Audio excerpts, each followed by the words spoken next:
Morning all. Okay, let's do. Oh, it's a cube. Fisher random. I didn't realise it was Fisher random. So anyway, okay. So to castle, actually, I'm going to show you now how to castle. You drop your king on the rook. So I'm going to castle. So I'm going to play g3 and f4. Still, strategic crush principles still apply. It's chess, you know. So I'm going to be playing for f4 as a break. Trying to put my knights in nice places. You know, d5 and f5 look good for the knight. So it's 3-minute chess. What about c3 and d4 as well? Just try and challenge the centre. Then maybe bishop c2 as well as needed. That bishop on e4 is big otherwise. Let's not avoid. It's a bit early in the morning. I hope I don't horrifically blunder here. So d4 is not possible right at the moment. What about f3 first? Please, no blunder. Okay. Why am I pessimistic about my position? d4. I'm hoping to block this bishop. That should make me more optimistic here. Okay. So maybe queen f2 is a reason where there's a bit of tactical pressure to deal with. Okay. I want to play d5. Do I want to play knight g4, c4? So this guy's quite good actually. Nick, goodbye. Alright, if I take on g3, you might have a rook sack coming up. If I don't, I don't know, there's a knight sack coming up. I'll play d5 anyway. Okay. I think tactically, when I'm attacking the queen, actually he's attacking the rook. So really, why did I do that? Okay, rook e2 maybe next. Uh-oh. Okay, I'll have to attack the queen, which is hopefully a good move anyway. So yeah, I'm under tactical fire here. I think that's why I'm a bit concerned. But what if I get this bishop out? Okay, if I take here, am I going to get my queen trapped? He's going to play f5. Oh, please no. Stop the barrage. Okay, I think I have to take on here. Anyway, that'll be pinning in the knight. That's optimistic for me. If I can pin the knight at c4, close this bishop again. I'm on the e5 pawn. Except there's bishop e3. Now there's a pin. Okay, just guard that e3 square yet again. Can I play rook e4 takes f4? If I can double up the rooks, that would be good. Okay, I want to sort of catch up on the clock as well. So, okay, now I have been... it was inevitable for me to lose material. There's a lot of tactical pressure. Okay, maybe play for c5 or bishop b3 c5. Okay, again, more tactical pressure. So I'm safeguarding f3. What about queen g3? Okay, so hopefully I'm trying to open up these diagonals. Well, so is knight h3 now a liability as well? Or have I got things like... okay, I don't want to allow a pin, you know, FG nasty. This just gets diabolical, doesn't it? No, come on. Let's just get a grip on the position. C takes D at some point. Let's just get the queens off, I think. Alright, can I get this bishop and start doing pre-moves? Bishop to g3, g5, bishop a4 to c6, that sort of thing. Oh, knight e4 though is strong. Okay, bishop c2 here. Okay, and if knight d5, bishop b3. So I'm just tempting knight d5, which he's not playing. Great. And I've got my rook trapped. Fantastic. So I'm 2 exchanges down now. What about, I don't know, bishop d2? It's a bit hopeless, isn't it? Bishop c2 on g6. Bishop c3 first. b5. What about, I don't know, king g3, bishop c2, bishop b4, guard c3. Okay, he's giving back one exchange. I can go on that g6 pawn. Uh-oh. Why did I do that? Okay, that's fine. G6 now. And g7. I'll just stop the king. Bishop d5, g7. Can you stop that pawn? I hope not. So pre-move for g7. Yes! It's not over yet. It's not over yet. Queen c8 and g6. Actually, fair enough. Pre-moves checks and g6. Yes! Yes! That was tough cookie for Fischer Random. Well, I wasn't even expecting a Fischer Random tournament. Right. Oh dear. Someone's been telling me, Fischer Random is also known as Chess 960. That's the more politically correct, not politically correct. Some people don't like Fischer.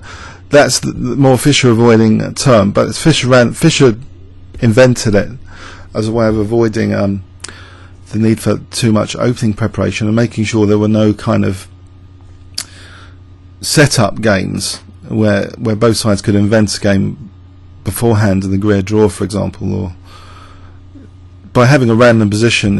It's got some advantages. So let's go back to the tournament. Let's see who's in this tournament then. Our leaderboard's not there at the moment. Okay. Whoa. So waiting for round 2. That was intense. That was just an intense game. I was 2 exchanges down, but I think he was like the top seed. I was playing the top seed. The other guys seem lower rated. So I'm hoping to be given an easier time in the next round. Blimey. So 10 crowns at stake. Well, in total. So 5 crowns is the top prize. But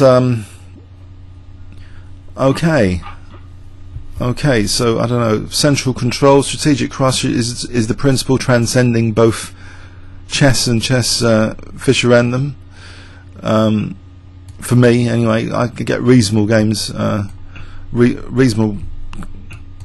I think I'm reasonably strong at Fischer Random. I'm not saying I'm an expert or anything, but it seems to be just like chess, just with no opening theory, which suits me because I don't know much opening theory anyway. So I'm going to fin check this bishop and then castle. So we'll have a position which sort of is similar to a normal chess position already, but with both sides castling. I want to sort out this this guy. This is the strategic issue now. This bishop, and try and contest the old c-file. Maybe put the bishop on this diagonal. Bishop b7 to a6. Okay, he's got a big bind on e5. Knight c6 is a potential issue. What about knight e4? Unless something horrible is happening with queen c8. Knight c4 to okay, he's got that bishop on c3. Okay, so knight d7. I got rook thingy. Can I kick this knight? It's really annoying. If I kick this knight, is he going to go to d7? No. Okay, and try and maybe clamp down on knight b4 as well, and then g5 to clamp down this knight. These guys I'm going to target now to restrict.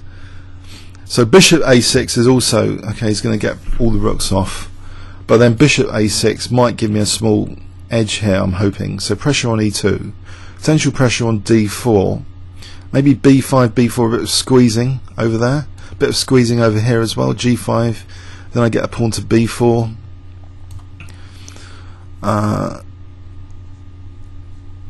Okay, if I get a pawn to b4, I'm restricting the bishop, restricting the knights a bit. I don't know, f5, is that worth?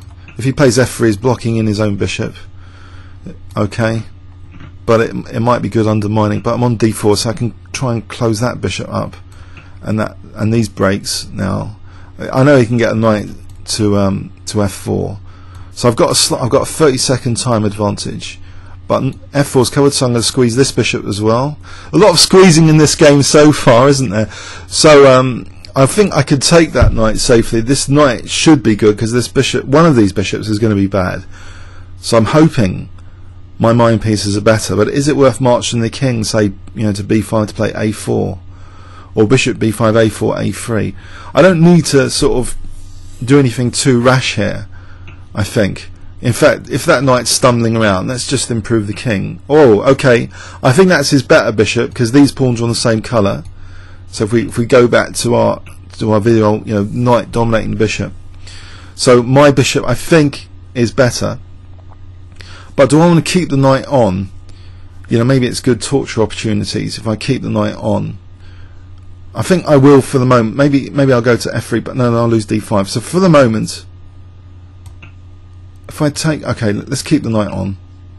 I hope I'm not going to regret that decision. This bishop's not looking good. So if I play e6 now, I could have just played king d6. I wanted really, if I get the knight to like f3, let's get knight d6 to f5. Okay, if it goes to f5, is there anything? Let's go for a bishop exchange to get the good knight versus the bad bishop. So bishop h6, that's the minor piece configuration. Okay, surely this is okay. And then do something with the king. Maybe get the king. Okay, to king to h4. He's got no entry points of his king over there. If I get the king to h4 and then play g3, surely that's... Uh-oh. Uh-oh. I could be going downhill.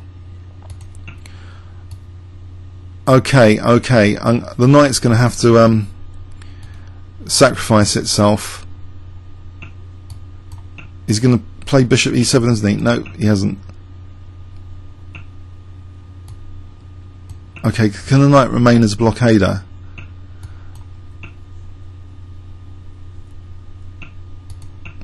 Okay, interesting. How can I go for a win here? He's going to end up advancing that pawn, isn't he? But I'll blockade it on b5. So at least I've got a blockade. So I can't lose this, but can I win it? Where can the king go? If I go round with the king, I can play for g3. Would that actually do anything to play for g3? I'll play for g3. Right, what can I do? If I get my king blockading b5 and the knight on the other side, that might help, and also just to win on time. This is a pressure situation, but I think I've got a nice blockade here. But now, anytime I move, he's going to play b5, which is really annoying. Unless I play knight d6 to c4, that will give me a winning option. Ah, winning the pawn now. Nope, not winning the pawn. Okay, winning e3, winning e3. Finally. So e3, I've got a big pass pawn. Can he stop that? He'd have to give up something. I can protect e6. Okay, two connected pass pawns with d4, d3. I think that's over. That's over. d2, it's over. Game over. These games are really intense, it's got to be said. These, I mean, compared to yesterday's tournament, this is seriously challenging. This is seriously challenging stuff. So let's have a look at that game in overview and summary. Oh, so I'm just playing by normal sort of chess strategy here, and it looks like a normal chess position now with similar sort of issues. Just trying to improve all the pieces. So it's just avoiding opening theory basically, which I think will suit players that are not that hot on opening theory anyway, that are sort of okay on over the board on normal chess. So this configuration here, so I kept the knight on. I think that was a reasonable decision, but this pawn is lurking. Oh, I've run one round free by default, so that's a good configuration, I think, to get rid of this knight in principle, but this pawn was exposed as a target, which is an unfortunate thing which occurred. I didn't realise that would happen. I mean, it doesn't look as though that's a target, but typical zigzagging of the bishop. b4 is becoming an exploitable target soon. So first he softens it up, otherwise a5 will be a target anyway, and then the zigzag, the painful zigzag, look, bishop c1 to d2. So I'm going the pawn down, but the knight is a bit of a menace. Even a pawn up, the bishop's still got all these pawns on the same colour, so that's why I was kind of optimistic here. You know, there's a lot of torture opportunities. If I get the king to blockade the pawn, the knight can go to c4. So there's torture opportunities. e3 is a problem. So that really happened. The king did go and blockade the b pawn. So I managed to win, you know, get to that c4 square, which is a kind of vulnerable, to win e3. So that was a fortunate thing. And then 2 passed pawns. Okay. So fun so far. Let's have a look at the other games then. Oh, that's the leaderboard, is it? Nope. Okay, this game's still in progress.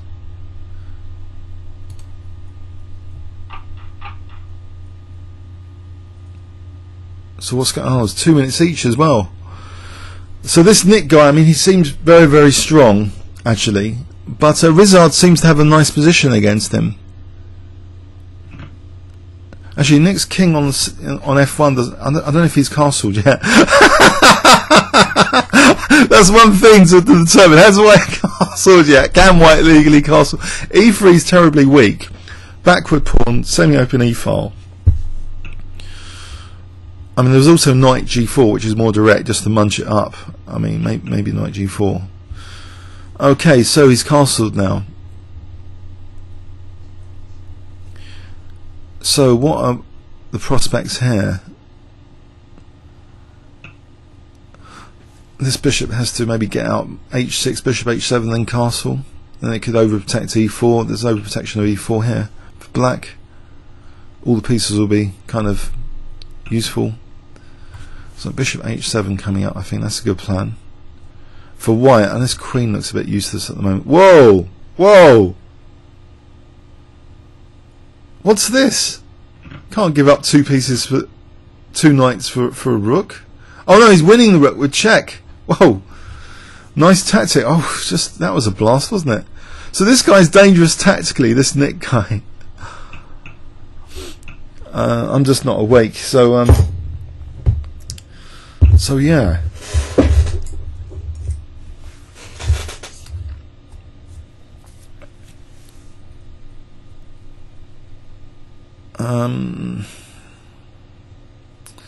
Yeah, this could start to look painful.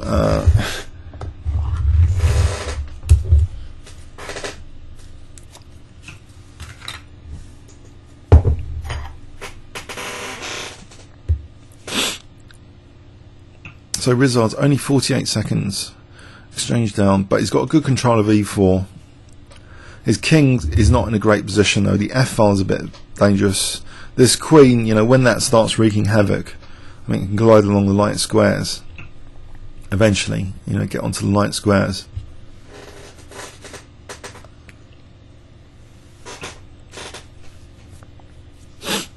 Or there's this queen b2 to b6 maybe.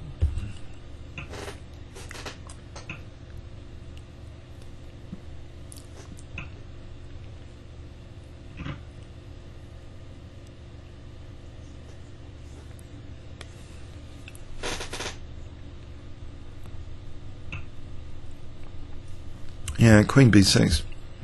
Let's get the queens off.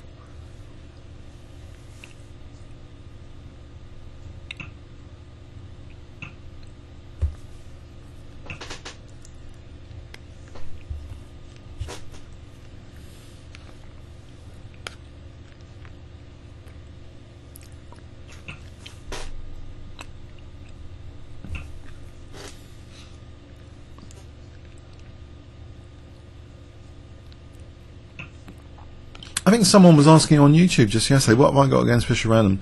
I haven't necessarily got anything against Fischer Random. I mean, I've played it quite a bit. It's supported by Chesscube. It's supported a little bit by chessworld.net. but only the start positions, not the castling rules. From a programmer point of view, the castling rules are a nightmare to program.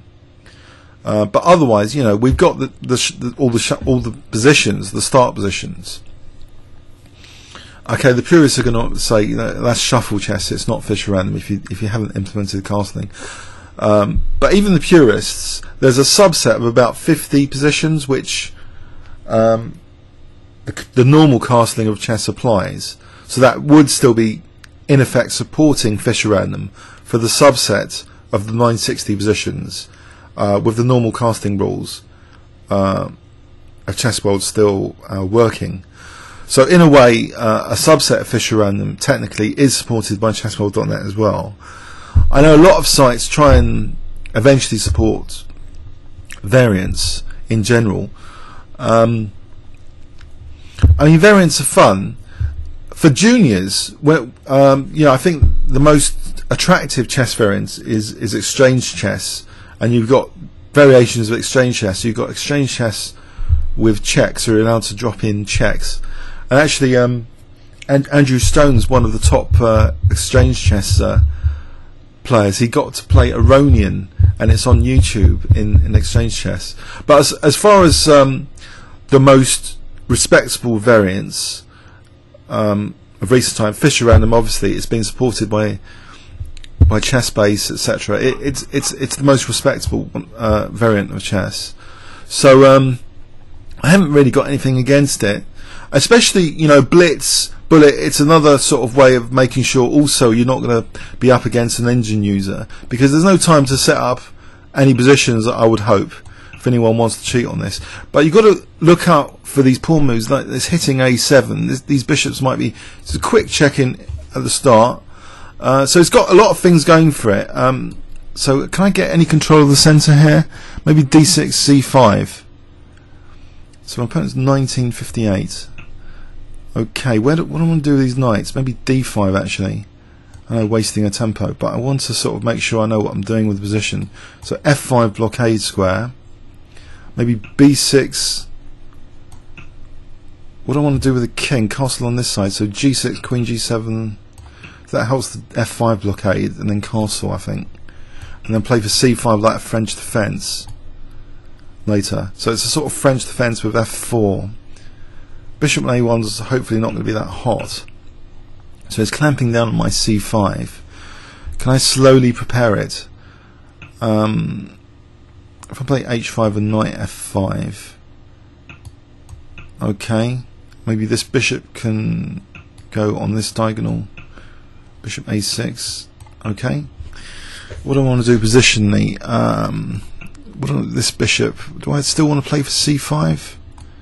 If I want to play for c5, things are in the way. I think this bishop goes to e7 here. If I, you know, shuffle with bishop e7. Okay, do I mind that exchange? I would get the g file. I don't mind that exchange, I think. I've isolated pawns. I can try and use the g file later. So if I play bishop d8 to e7, king h7, rook g8. Oh! Optimistic, I think, is the word. So h5 is a major target now. You can gang up on that. Oh dear, bishop d1s are coming. So my king has to get out of here, I think, fairly quickly. If I get my king to e7, run to b7 before getting mated. Uh-oh. Can he further gang up? He's going to play g4 at some point. Can I clamp down on g4? If I play this. Nope, I've just provoked g4. Ouch. Okay, what's the top priority here? g4, just allow it to happen. Just make a run with the king, I think. Because I might get the f5 square. In fact, d3, if I play queen h7, well, there was d3. But now I think a knight to g4 would be a good plan. Bishop d8 to try and cover g5. And I say king e8 to cover f7. Forget the king running plan. But now my knight's kind of stuck. Great. Do I want to take to open the a file? What's this pawn sack? What lines is opening? He's opening this diagonal.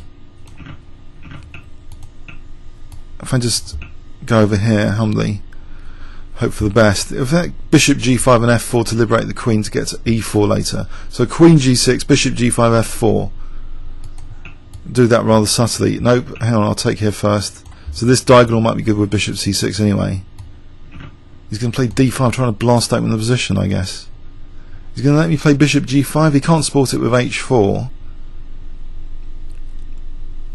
So bishop g5, f4, knight f5 gives my knight something good. Bishop c6 gives the diagonal something good. I think I'll sack this pawn anyway.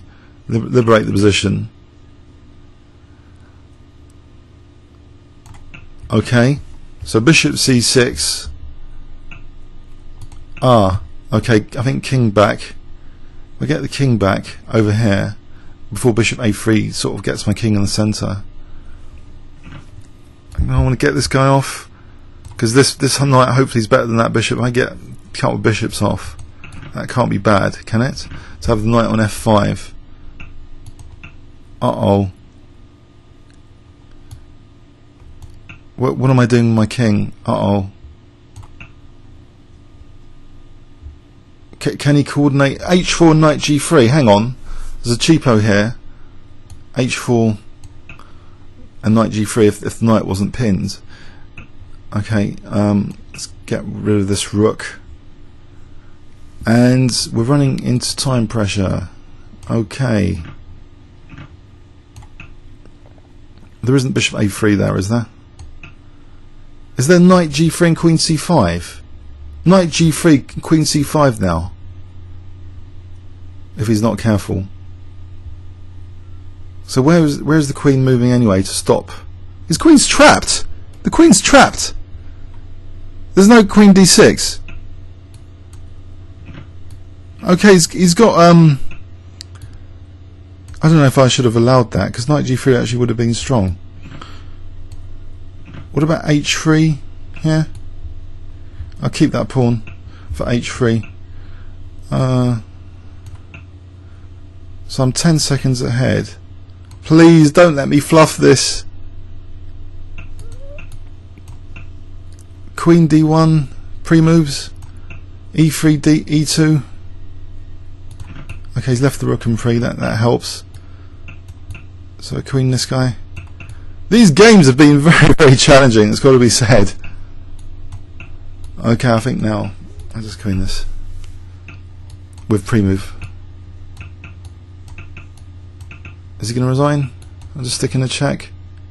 No, without stalemate. Oh, there's stalemate opportunities. Let's maybe keep checking just to win on time. Oh. Look, just in case there's a stalemate, I'm going to take this pawn on g4. Okay, no. Okay. Okay.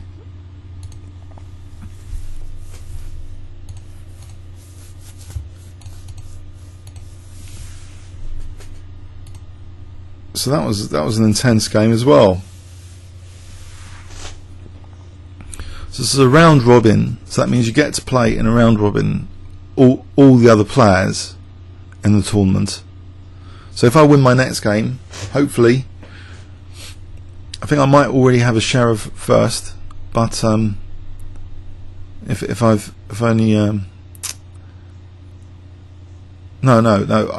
the next person has won all his games, then he could come first if he beats me.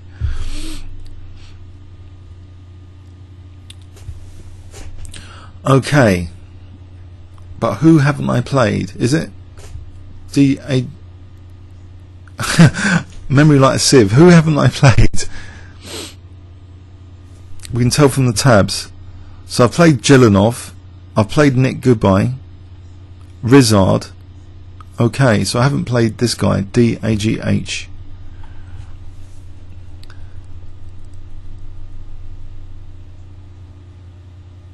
I won the tournament game by default. The opponent wasn't here. Cool.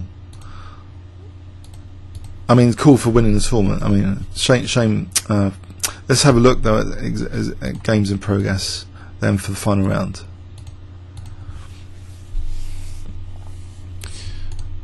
When the round starts. So pop by the King's Crusher Cafe. I'm going to close some of these tabs actually now. Or no, just go to the King's Crusher Cafe tab. It's getting quite lively. It was quite lively last night.